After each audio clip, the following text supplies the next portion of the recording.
इस साल बारिश ने जैसे मुंह ही मोड़ लिया था। खेतों में दरारें पड़ गई थी, मिट्टी सूखी और कठोर हो चली थी।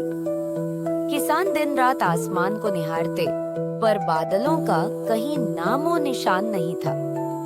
घर घर चिंता और मायूसी पसरी थी। गौरवी सूखे खेत के किनारे बैठी थी।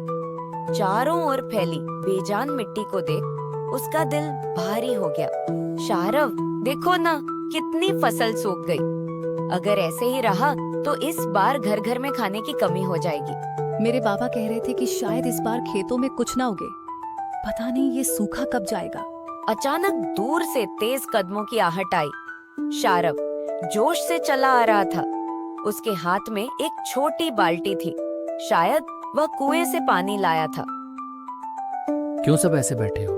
अगर हम सब मिलकर कुछ करें तो शायद हालात बदल भी सकते हैं। हम क्या कर सकते हैं शारव? किसान भी हार मान बैठे हैं। बहुत कुछ। अरे, मेहनत और उम्मीद का मेल हो तो बड़ी बड़ी मुश्किलें भी हारी हैं। चलो बाकी सभी दोस्तों को बुलाते हैं। तीनों उठे और नगेट भी खुशी से पूंछ हिलाते भागता चला गया। दिन ढलने से पहले गांव की चौपाल पर सभी युवा जमा हो गए।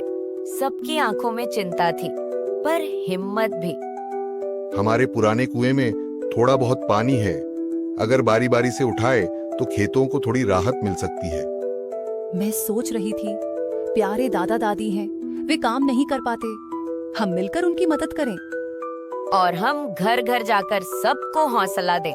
अगर सभी एक दूसरे का साथ दें तो शायद सबका मनोबल बढ़ जाए। सबकी बातों में सहमति बन गई।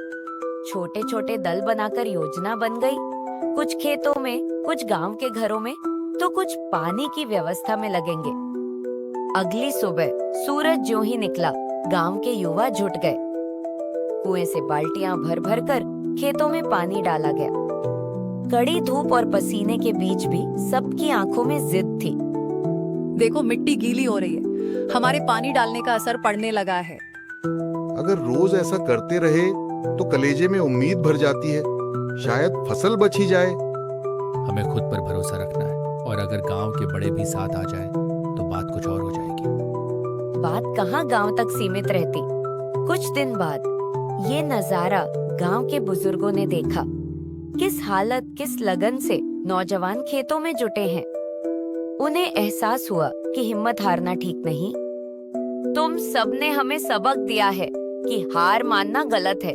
इंसान की असली ताकत एकता में है। हमें सब एक साथ रहना चाहिए। अकेला कोई कुछ नहीं कर सकता, सब मिलकर ही आगे बढ़ सकते हैं। धीरे धीरे ये प्रयास रंग लाने लगे। खेत की रूखी मिट्टी गलने लगी, सूखे पौधों में हरियाली झांकने लगी। हवा में ताजगी आई, मानो कुदरत भी बच्चों की मेहनत को सलाम कर रही हो। देखो, गेहूं के पौधे फिर से हरे हो गए। कसम से मुझे तो विश्वास ही नहीं हो रहा। गांव में जश्न का माहौल लौटने लगा। हर तरफ उत्साह और मुस्कान। महिलाएं रसोई में मिठाइयां बना रही थीं। बूढ़े ढोल और मंजीरे बजाने में जुट गए। हमने कर दिखाया। इतनी कठिनाई के बाद भी अगर साथ रहें तो कुछ भी नामुमकिन नहीं। मिलकर कोशिश करना ही हमारी असली ताकत है। शाम को गांव के चौक में रंग बिरंगा उत्सव सा माहौल था।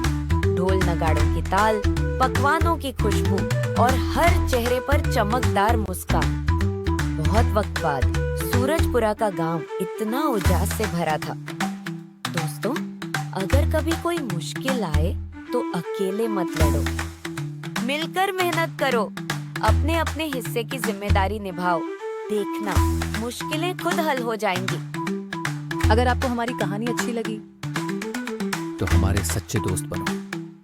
और हमारे चैनल को लाइक, शेयर और सब्सक्राइब करना मत भूलना।